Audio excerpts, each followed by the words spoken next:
Hi guys, this is our first ever hangout on CarToq, so kind of excuse us if we have any technical glitches, but we want this to become a regular feature, and every Friday we spend an hour just catching up, and if any of you all have questions, you can post the questions, and we'll take those questions live. And of course, we've got quite a few topics to discuss as well today.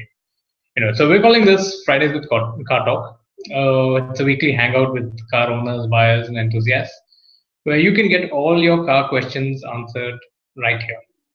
On today's hangout, we're going to be talking on three topics generally. The first being the hatchbacks of 2014, where quite a few of them were launched last year. The second would be what are the unique, budget cars coming up in 2015, cars that are inexpensive yet have good potential. And the third would be something many of you keep, asking us: just how fair or unfair are professional car reviews in India? We'll also take a few questions live. So just to remind you, this is the first time we're doing something like this. So please forgive us for any technical glitches. We'll figure things out as we go along. And if you want to sign up for this hangout in future, you can sign up by filling in the form and the link below in the description below on cartalk.com. So that way we can take some questions beforehand and then answer them live here on the show. So today we probably have Amit from Pune joining us in just a bit. He's on his way back home, so you can join this hangout live. We've got Jay Prashant, who's our news guy, and he is joining us again from Pune, and he's the guy who's been giving you all the news and all the cars that have been coming up. And we have Shreyans, who's in Faridabad, and of course me, Roshan, your host in Delhi. So once again, welcome to Fridays with CarToq.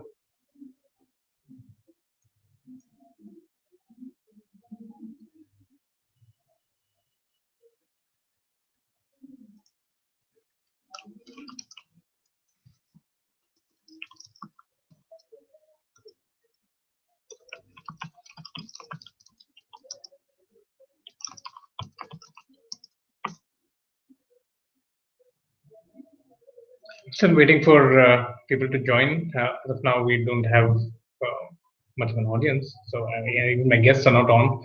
So waiting for a couple of minutes, and we'll then get this hangout going.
Hi, Japsham. Welcome to the hangout.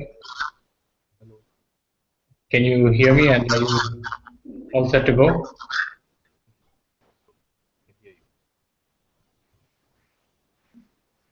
Okay, we having some technical issues here. Waiting for Shreyans to join. He can't get on.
Okay, so I think JP, as of now, there's just you, me, and Shreyan's on. I don't see too many others who've joined yet. So I think we'll just go ahead. We can always get back to them as they come on. What do you say? I think we'll start talking about Your audio is a little low. I can't hear you. now. Can you now? Is it more audible? A little. You're still quite muted. Now? Is this audible now? Oh, hold on. I can increase the volume. Yeah, I think speak now. Any better? Now? Is my audio audible? Audio is better now. Yes. Fine. Great.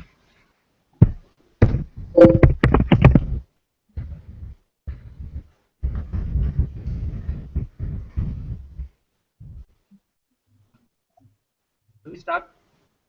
Yeah. Okay. Can you see us? I can see you. I can't see Shreyan's. Shreyans doesn't have this thing. He has The audio. yeah. He's got only audio. Yeah, he's only got only typing. He can only type. He can't Okay. do also right now. Okay. So do we wait for him? Uh,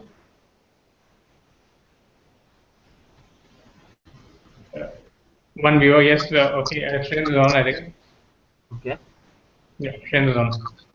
Great. Okay, so we've got so the topics we're going to discuss today. One is the hatchback launches of 2014. Yeah, the first topic will be that the key hatchbacks of 2014, and I have a brief video that I'm going to share on some of the key hatchbacks of 2014. I'm just JP. I'm just going to mute your audio because it's kind of echoing. So I'm just going to mute your audio, so I Yeah. can just play the video from here. Volume a little. Now? Is that fine? Shreyans is on. Okay. Shreyans will be chatting on the sidebar, so you can see him there. While you'll be able to see both JP and me live on camera. JP is joining from Pune. I'm in Delhi, and Shreyans is in Faridabad right now. We'll soon have Amit also joining. He's on his way home. I think there's a bit of traffic in Pune. He's on his way home, and he will also be joining us. So I think yeah. So between the four of us, we're going to be chatting cars, and as you guys join in, please come and ask questions, and we'll take them live here on the show. So to start with, we're going to discuss some the hatchbacks of 2014, the most significant ones. I have a tiny video which I want to share here, and I'm just going to play that and maximize my screen so you guys can see it. Okay, here goes.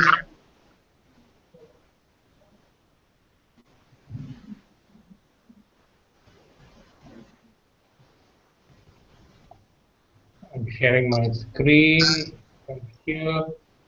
That's the 2014.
Yeah. So did you guys manage to catch that video? We could see the video. Did you manage to Yes. catch the video? No.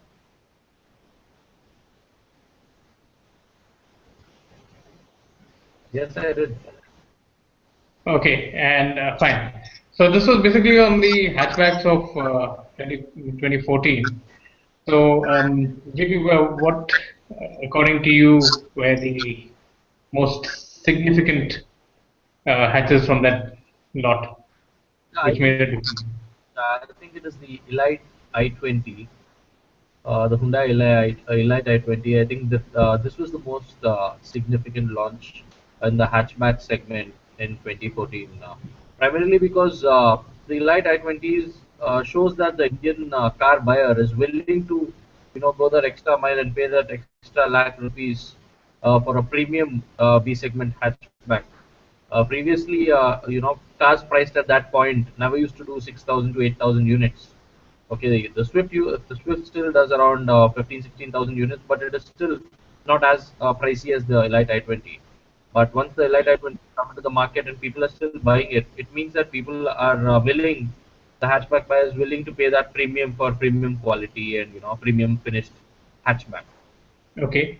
So, do you really think that this Elite I-20 is a much better iteration compared to the previous generation? I don't know, because I personally think that the previous generation had a little more to offer than what the Elite I-20 had. Features wise, to be honest, that's what. Features wise, the previous generation i20 had much more actually. You had rain sensing wipers and automatic headlamps, so on and so forth. These are all deleted on the. Rear disc brakes. Yeah, there's so many. Yeah, and it also had more airbags. I think there used to be a variant with the 6 airbags, or 7 airbags. Okay. Yeah. Yeah. So that was the top end Asta.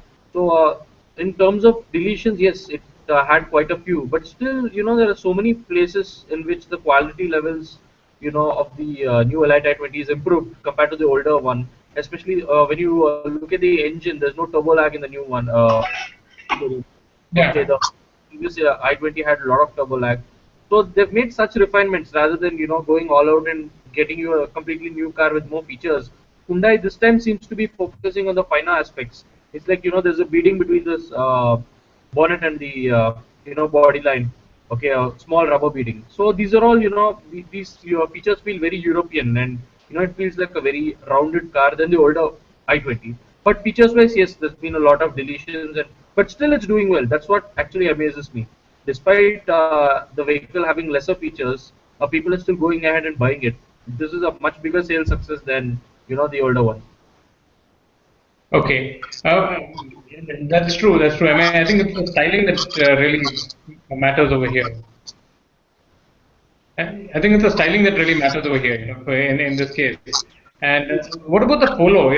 Polo has made some very significant changes, new engine, design refinements.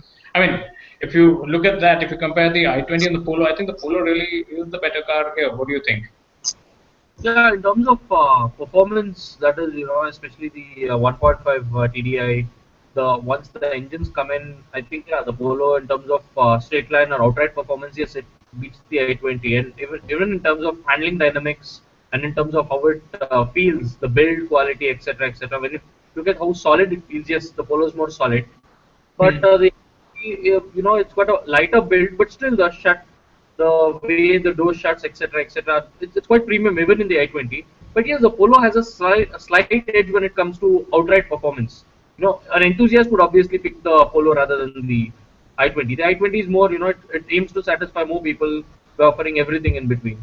So it's somewhat more family-oriented car than the Polo, which is more a car that an enthusiast would go for in terms of how much performance, both the diesel and the petrol. You even have the 1.2 TSI engine, you've got a 7-speed gearbox. All these things, they're more enthusiast focused than the Elite i20. So I would think that the Polo is more an enthusiast oriented car, while the i20 Elite is more for the family buyer. Okay. So, okay, I'm just reading out what Shreyan's is saying. I think the Polo and I-20 have been the two standout hatchbacks launched this year. Both have taken the game forward in this segment. Um, and I mean, I kind of agree with him here. Both. these cars are now like right at the top, and they've actually raised the bar for where hatchbacks can be priced at. At 8 lakh rupees, 9 lakh rupees in some states like Bangalore and other 9.5, 10 lakhs in fact for some of the top end variants here. Uh, I mean, you're really taking hatchbacks into a different territory altogether. and it's selling. Yeah, go ahead, JP. Yeah, and even at that price, these cars are selling. So we could, maybe in 1 year or 2 years down the line, we could actually see the cars like a Ford Fiesta hatchback, or even for that matter, a Golf, making inroads into India. If these cars like the Polo and the i20 are selling so well, and now next year we're going to have the Maruti Suzuki YRA coming in. Even that is a car which will actually rub shoulders with these cars, the Polo and the i20. So once the YRA comes in, and even that is successful, I think yeah, manufacturers will slowly start bringing in more and more premium B plus segment hatchbacks, and people and a lot of people, enthusiasts especially, instead of going for a compact sedan, which is basically a compromise. It's like a smaller, much more smaller sedan. Just for the sake of sedan, you have this compact segment created. So there we think we'll have more premium hatchbacks and more people buying the premium hatchbacks. Okay, what about the budget segment as such? For instance, the Datsun Go. Now, this has faced a lot of bad press. You know, the NCAP rating, especially. I mean, they were asked to kind of stop selling this car itself in India. So, I mean, what's your take on that, JP? The latest buzz on this front is that Mr. Max Mosley is going to write to the Japanese Prime Minister, that is Mr. Shinzo Abe. Okay, he's going to write if Carlos Ghosn doesn't reply to his letter. This is the second letter that Mr. Max Mosley has been sending Carlos Ghosn. There was one more Nissan car which didn't qualify. I mean, which failed the NCAP global NCAP test in Brazil. Back then he'd sent a letter and Mr. Ghosn didn't reply, and even to the for the Datsun Go's letter he hasn't replied. So recently, so that's the basic status of what's happening on that front. I recently spoke to the engineering head that is of Nissan India. I asked him that these are the shortcomings that the Datsun Go has, and so what are you guys trying to do to correct it? He said the vehicle, whatever the CMVR regulations are currently applicable in India, it is meeting all the requirements. So he said that if the government asks or makes a certain framework to which they should be conforming, they are ready, they are prepared to do so. But he's saying it's not the Go alone which is failing the test. The same has happened with the Alto K 800 as well as the the Alto 800. So in such circumstances, he says that even why is only Datsun targeted? Why not the other cars, or why not the other car makers? So he says and Go has some features which are better than the other cars. Like he says, the headlamps have a better reach, so you get better visibility at night. These are little things that actually um, minimize the chance of a collision, etc. So he thinks, looking at all those features, even the Go isn't as bad a product as it is made out to be in the press. That's what the Nissan management have to say about this. But according to me, if you ask me, I would always say that having minimum safety features like ABS and airbag should be mandatory across all cars, irrespective of the budget. It should be like having an engine. Safety features are essential, especially in a country like India where accidents happen, so many accidents happen and so many lives are lost. Okay. Yeah, I mean, I agree. It's unfair. Okay, Amit's joining us right now. I'm just hoping he'll get on right now and we can take the discussion forward. So while I wait for Amit to join, I'm just reading out what Shreyans has posted here. So he says the Go does not meet crash test norms, that's granted, but so does no other car in its segment. Yeah, that's very true actually. The Nano also fared fairly badly. So does the Alto. And he says, I feel the criticism this car has been getting has been rather unwarranted. And I have to say that the handle and the brakes are a lot better than the likes of that it handles and brakes a lot better than the Nano and the Alto. So if the control is better, your chances of crashing automatically reduce, says Shreyans. Even What do you think, JP? You agree with that? Yeah, I do agree. I do agree with Shreyans that the Go is unfairly targeted. But then, manufacturers for their part also should start giving out more features. They should start pushing it, more features. For instance, the Alto 800 offers a driver airbag in the top end variant. Okay, the Go doesn't do that. Even in the top end, they don't have a airbag on the Go. So there are certain things that the manufacturer can slowly start bringing in, even though the consumer doesn't want it, so that at least the consumer can opt for it. See, at least if you give the consumer an option of an ABS, he might opt for it. You can just, give it as an offer it as an optional equipment. You don't have to, specify it on the base trim. The base trim can be without the power steering and without air conditioning, which is how the Go is available, the D variant. So, but once you give certain things as optional, it'll be nice. True, but okay, just to kind of deviate from here. I mean, bringing that aspect of safety and airbags that you mentioned. Um, what if the government made, like they're going to make it in 2015 October, that all cars have to have airbags and ABS? Then do you think we'll still have so many budget hatchbacks coming in? I mean, see, this we had a similar. Uh, what can I say? The situation was similar a few years ago when this Bharat stage emission norms came into the picture. Okay, we had carbureted cars like the 800, the Omni, all these cars were carbureted. Or Zen also for that matter. Once the Mm-hmm. Bharat stage emission norms came in, the manufacturers first said that it is going to be pricier and people are not going to buy cars anymore, so on and so forth. But after that, overnight we had this Maruti coming up with it just, started deploying fuel injection on almost every car, every Maruti car, and after that every other car manufacturer followed, and we still had cars. And the price increase was nominal, but eventually the customer realized that he has to live with a price increase, and people started buying it.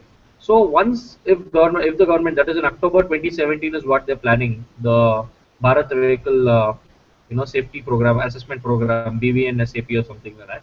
Once Hmm. that they say that airbags and ABS will be mandatory across all variants. Whatever car you sell, you should have it. So once that happens, I think the car buyer will stomach that price increase, because Bosch says that you just need around 4 or 5,000 rupees for ABS, okay, and similar amount for airbags.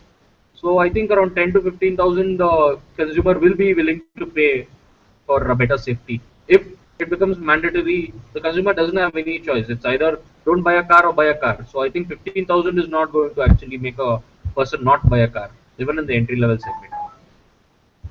Okay.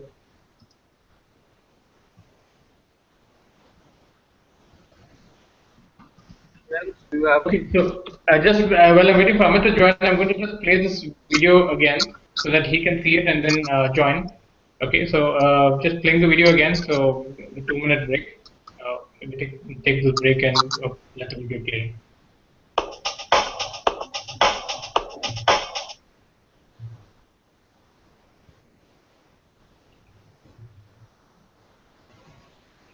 Okay. Here goes.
Right.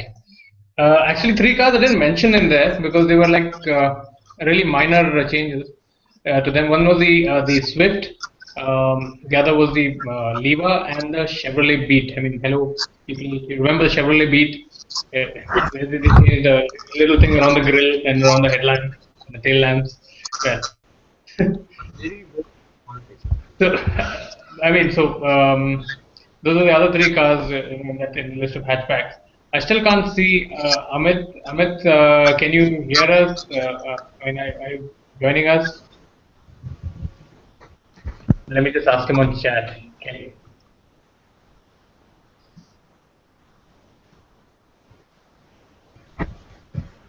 Meanwhile, Shane, um, a question specifically to you. You can type your answer while we get into the other things. Um, of course, Shane also agrees that it's high time the crash tests were made mandatory for all passenger cars. That was in reply to a question we were just discussing before we played that video. Um,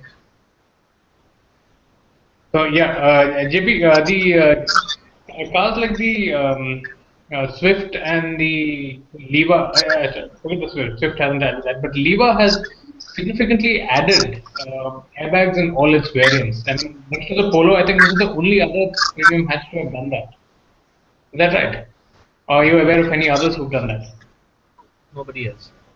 Polo and the Swift. Yeah, these are the only Polo and not the Swift. This one what we call Polo. The Leva, Leva. The cars which have added, which have made airbags. At least the driver airbag standard on all cars.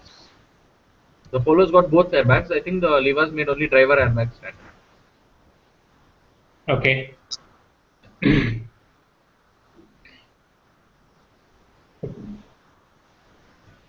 Just a second. I think Amit's having technical difficulties getting on here. So Amit, if you can hear us, so we've just got into the hangout. We've been Shriyans, JP and I have been talking for the last few minutes on the hatchback to 2014. We just played that video, which has kind of summed up all the hatchbacks that were launched, significant hatchback launches in 2014. And so if you can join us now, we can take that discussion forward. And the other thing I wanted to mention here is that among these hatchbacks that were launched, each one is kind of unique. Now the Celerio, let's just talk about the Celerio for a moment. This, I think, was the first car which was experimenting with affordable automatic technology. It's not really an automatic; it's an automated manual transmission. But here's a car that, for in all senses of the word, is an automatic. I mean, you don't have to change gears, and that has kind of made a significant change in the market. The demand for the car is pretty high. So we have other manufacturers now getting on board. Tata with the Zest AMT, and there's soon to be a couple of more coming, which I think JP will be able to give us a quick take on what are the other AMTs coming in. Yeah, we will have a Tata Bolt AMT which will be coming in, though Tata Motors has not announced it during the first drive or even in the run up to the launch. There is a manual which the Bolt has. The manual clearly mentions the presence of an AMT. So in a while, I think. Okay, JP, can you just turn your laptop slightly? I mean, image is a little blurry, so just take me. Can you just turn your laptop a bit? Yeah, Turn it towards you, to the left, left. to the left. left. Yeah, yeah, that should be better. Yeah, that's fine. Because Uh, yeah. So what I was saying is the Bolt will get an AMT eventually. The manual mentions it clearly, the user manual. So the Bolt will get an AMT in the times to come. Apart from that, you have there is a rumor that the Datsun Redigo also will be equipped with an AMT. And the Nissan XB, the Renault XBA. The Datsun Redigo and the Renault XBA might get AMT gearboxes, but that's still a rumor. But a confirmed AMT is the Maruti Wagon R is getting an AMT, the Stingray variant, because the Stingray Okay. variant isn't doing very well, and Maruti got massive discounts. You have up to 60,000 to 70,000 rupees Okay. I think we've lost JP. JP, can you hear, see? No, I think his connection has gone down. Okay, so while we're waiting for JP to get back from Pune, his connection is a little iffy. So while before he gets back, let me just read out a reply from Shreyans to all of you for those who can't see the chat. I believe you can.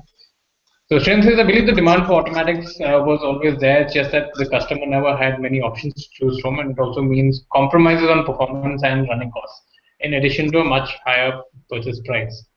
Um, yeah, but I guess the AMTs have kind of dealt with that. You now have much lower cost for an automatic. The difference between the manual and the AMT is less than 40,000 rupees. I think it's about 35,000 rupees between the manual Celerio and the automatic Celerio.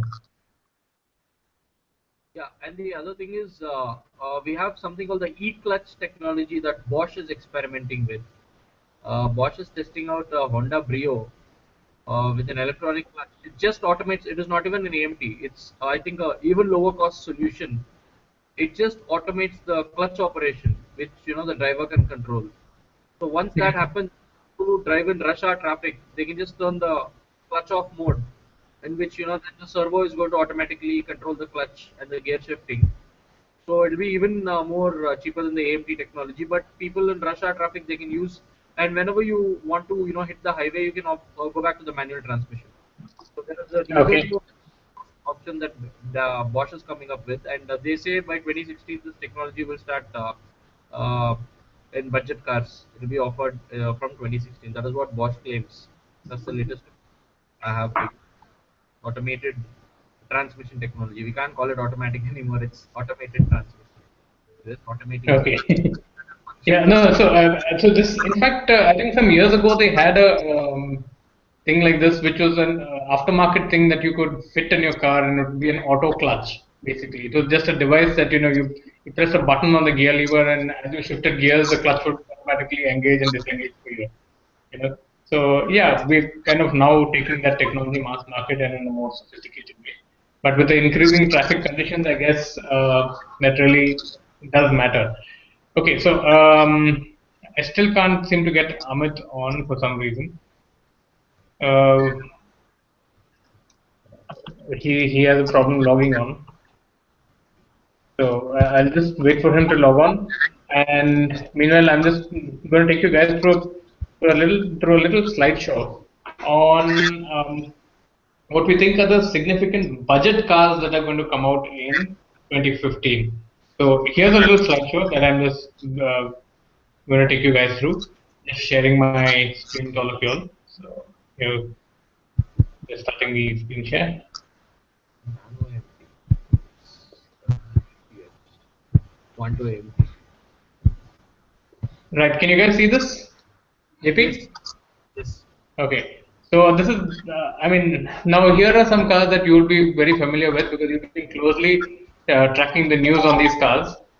And so the first one is, of course, the Datsun Redigo, and then you have the uh, Nano Twist facelift, which we've been seeing for a long time. We've been waiting for it. New bumpers, openable hatch, a lot more creature comforts. The car's really moving up a little. Looks quite nice also in this iteration and has all the potential of becoming a little cult car. But so far, the sales charts are just not working in its favor. Um, that's in Go Plus MPV. And JP, I believe you drove this recently. We just get your take on it in a bit. Then there's the Celerio diesel, and this is believed to be coming in with an all new diesel engine, not the 1.3 multi-jet that we all used to, but this is a new development by Maruti, grounds up. Um, then you have the Tata Kite. Now, this would be a car that would slot in below the Bolt, again for the passenger car market, for the personal buyer, not for the commercial market. They're going to take the Vista and the Indigo commercial and link it to Bolt, Zest, and this car and its compact sedan derivative for the um, personal buyer market. And then, of course, you have the new Ford Figo. You probably have the Ford Figo sedan coming first before you get to this car. So these are the cars that are coming up in 2015. Okay, so JP, your take on these cars, starting with you just drove the Go Plus, which is the MPV. So what was your take on that? Yeah, the Go Plus is basically a Go with a larger boot. I mean, it's a different body style of the Go. There's not much different apart from the third row of seats.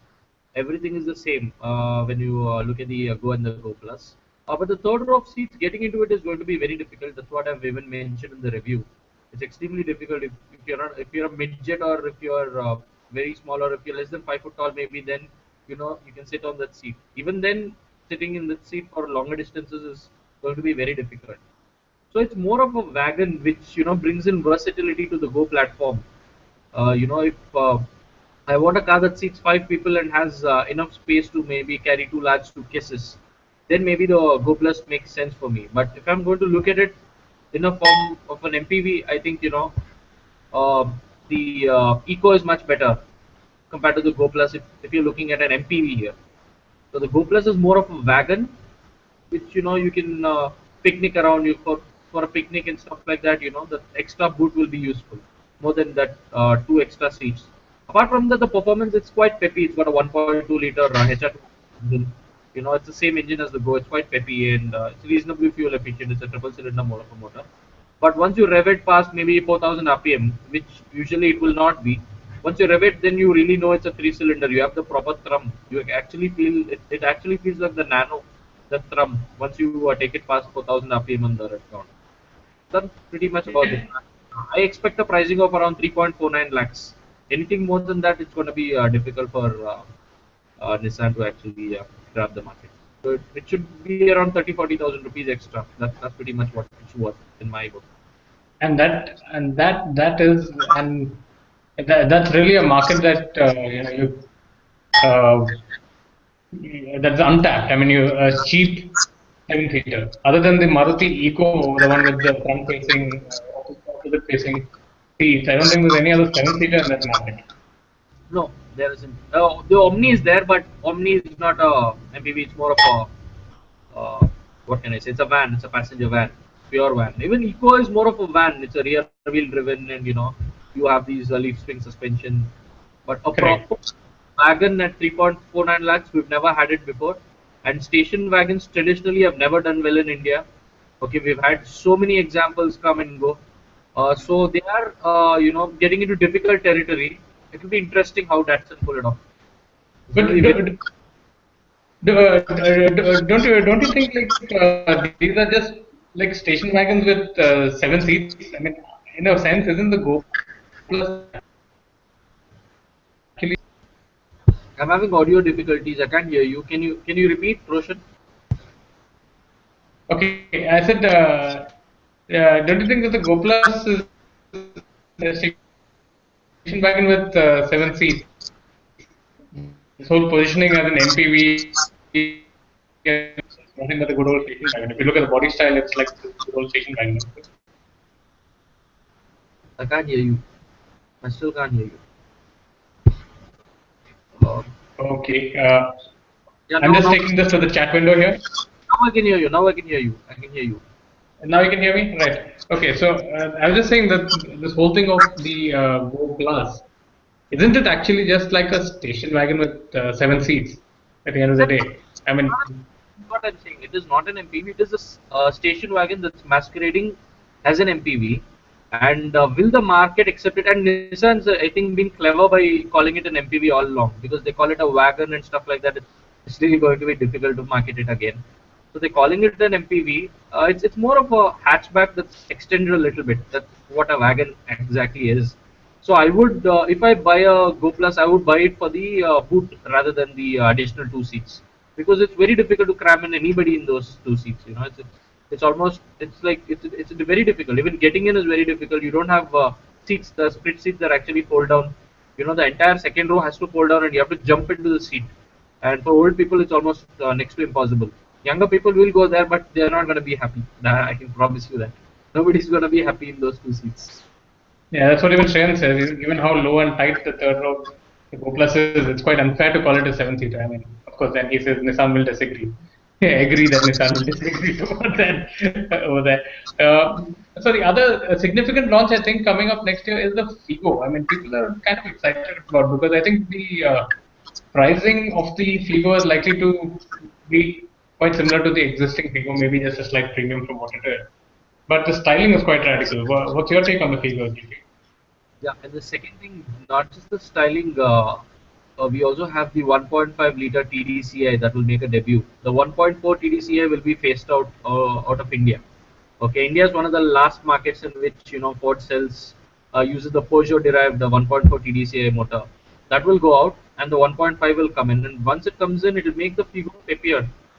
If you look at it, the Figo always I drive a Figo, so uh, it's a car that handles very beautifully. It's got a nice ride, good handling, and it's got reasonable pep. But you always wanted that extra 10 20 horsepower horses. It would have made the car much more fun to drive with that extra pep. So I think the Figo, the hatchback that is going to come in 2015, will add that particular strength. And of course, you have the styling, which it's following the new global Ford design philosophy, and that makes the Figo look much more nattier, because this Figo was a little from the 90s when you look at it. So the new Figo, yes, for both for styling as well as for features, and the 1.5 diesel engine, it will be a good seller if Ford managed to price it well, which I think they will, because they have a plan coming up at San, and then they're saying the localization will be above 90%, like the existing Figo. And if you also notice, the existing Figo's sales have been tapering off over the last 6 months. It's doing around 2,000 units per month, which is quite bad, for the kind of pricing and for the kind of features, equipment it offers. So people have stopped buying it because they think it's very, very dated. And this car really needs a refresh. Otherwise, Ford will become the one horse pony again. I mean, one pony manufacturer. That shouldn't happen, because they have only the EcoSport which is selling well in Ford right now. So if they want to be, Yeah. that rut, I think they really need the Figo, and they need it quick. And once the compact sedan comes in, yes, you have two good products which can bring in the big volumes. But then, and you also have the Wanderer coming from Ford next year. I'm just putting this in because I remember. Ah. Okay. Yeah, some scoops over there. Okay. I'm just going to play this presentation again for a couple of more viewers who joined us, and also for Amit, who's trying to join us right now. So once more, Amit, here goes. Uh, this is what we're talking about now. The budget cars to uh, watch out for in 2015. Just sharing it right now. So here goes.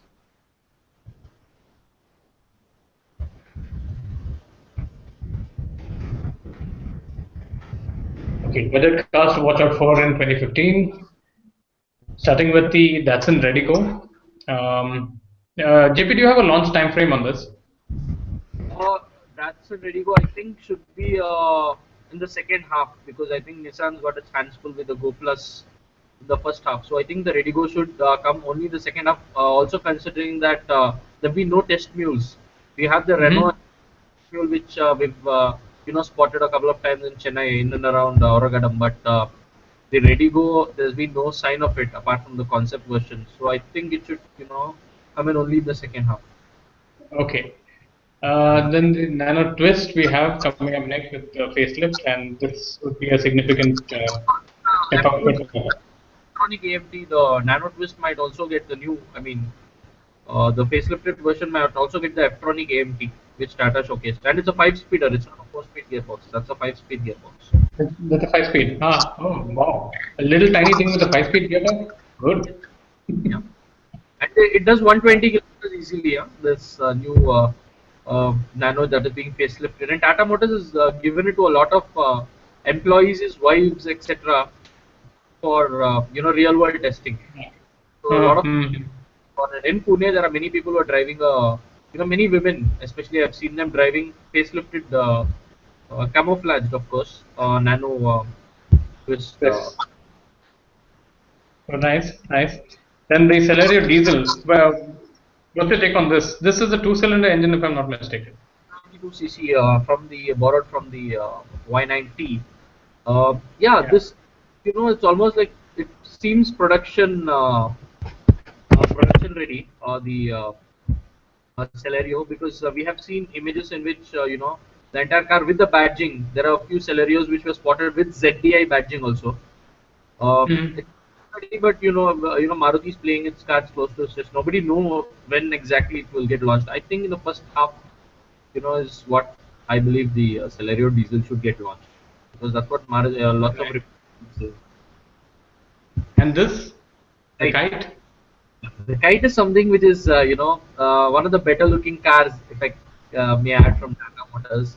You should. I have seen the compact sedan variant of the Kite. I've seen a BIW that is body in white. I mean, it Uh, looks good. This is one of the best looking compact sedans, I think, in India. If it gets launched this year, it should get launched by the end of the year. Both the Kite and the hatchback and the compact sedan. So the compact sedan looks really nice. It's got a okay. European flair in the design, and I think Pratyush has done a wonderful job with the compact sedan. It's one of the best looking new Tatas. Okay. Of course, Tata says they do not know no such thing about a kite. So they say that, but we've seen the BIW and it looks very nice, really nice. And here's the Figo. So, I mean, rendering should be ready in the next couple of weeks.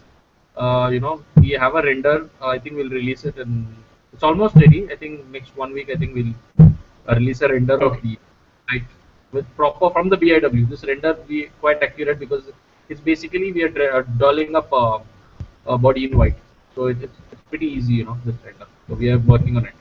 That's gonna come up soon. Okay. Great. Okay. And this is the Figo. This is the next one coming in. Okay. So let me see if we have Amit here now. Amit. Okay. Yes. In disbelief. Nano Twist gets a 5-speed AMT. Well, even I didn't know that. Of course, JP actually, he lives by the wall of Tata Motors, and he kind of peeps over every now and then, so he has inside information of what's happening at the Tata Motors plant. So, yeah, and like yeah, Shane says, Tata Motors looks like the manufacturer to watch out for in 2015. Bold, nano twist kite, new sedan, new gearboxes, new engine. Yeah, turbo petrol engine. That was a significant development from Tata. Okay, so I think we've had a pretty nice hangout session here. Just one more thing I wanted to cover. I didn't get into the Q&A today, but just one more thing I just wanted to cover was, we get a lot of questions on how fair are our car reviews? Not ours. I mean, the entire industry. Speak about all the other TV channels and magazines. So. I've got questions like, so do you get paid to do this review? I mean, has the manufacturer paid you to say this or paid you to say that? And like, oh, how do you get these cars before they are launched and stuff like that? So just to put the record straight, these are total straightforward, unbiased reviews that you'll see here on CarToq. We talk to the car companies as usual, get the media car, and then do a review and bring out a video and put it up for you, which you can see on CarTalk videos. And then, of course, you have a text report, which is there on cartalk.com, which you can always read up on. And of course, now that we have Fridays with CarTalk, you come here, hang out, and we can discuss those cars. Otherwise, you can always post in our Q&A section, and we'll get back to you. JP, what's your take on car reviews in India? Fair, unfair? Speak only for us. I really can't speak for the industry. I mean, it would be unfair, to actually point fingers at everybody else and say I'm holier than thou. But what we do is, I've been in the bad books of many manufacturers, calling it a spade a spade. So yeah, we try to give. I mean, be as unbiased and as honest as possible, because it's really there's no point really to give the reader a wrong review, because once he actually goes and experiences the car firsthand, the reader is going to know how the car is. So there's no point really dressing up a review and making it seem better than what it really is. So and more than anything, we are enthusiasts for the enthusiasts. Okay, so we have to feel proud of what we do. If you're gonna write a bad review or a dishonest review, we won't be proud reading it maybe a few years down the line. So we won't do it. It's as simple as that. That's what I feel whenever we write reviews. I feel we do it, from an enthusiast perspective for the common man, of course. But yeah, we should be proud of what we do. So I think we operate on that principle. I mean, at least I personally do, and I'm sure that Roshan also does the same. Okay. Okay, great. So just before we wrap up, one more summary of what we've discussed today. One, we started off discussing the hatchbacks of 2014, the significant launches. For all those of you who are watching this hangout right now or catching it right at the end of it, just playing that video for you once more. JP, you must be bored of seeing it now 3 times over, but just playing the video once more for all of you who are joining us right now. Here goes the video, and here we are.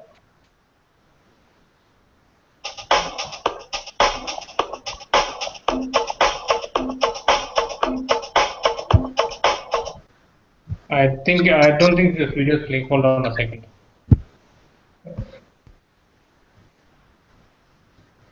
Need to screen share hatchbacks of 2014.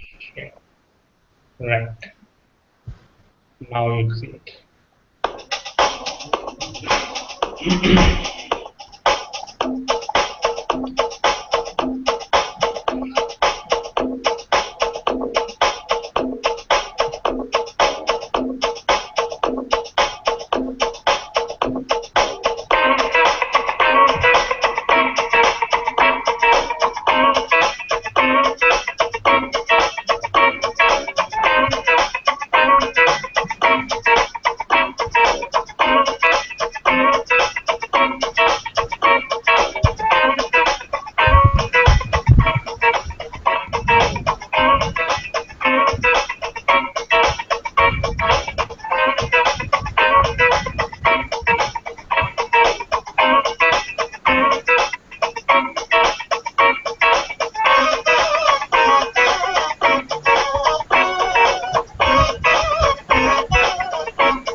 Right. So I guess that okay, strength is ultimately the credibility at that stake. Yep, I agree. And on that note, I guess we should kind of wind up the hangout for today. But we'll be having this every Friday. So guys, this was like the first hangout. So like I said, excuse any technicalities, glitches that we may have had. Amit, I think, has been trying and trying and trying to get on, and I'll probably take it offline with him after this. For some reason, he's not been able to join us, although I have him on GTalk. So, well, I don't know why he couldn't get onto that hangout. But I think for next week, that is for Fridays with CarToq, 3 p.m. next week, there will be an ad up on CarTalk on the left-hand corner. You can go there, click in, sign up, and post your questions. We will take all those questions and discuss them live on Fridays with CarTalk every Friday, 3 p.m. And you will have a summary of this video also that will go up by Tuesday, Monday or Tuesday, and you can see what all happened in this hangout. And we'd love to hear from you, take more questions live, get more of you on. I want the screen to like fill with like little video screens and guys all over the country, and we can like talk cars. Good time to talk cars. Friday evening, good time. So, GP, cheers. thanks for joining, guys. And Shreyan, thanks for joining. I'm going to type that out here. Shreyan, thanks for joining. And catch you guys next week, 3 p.m.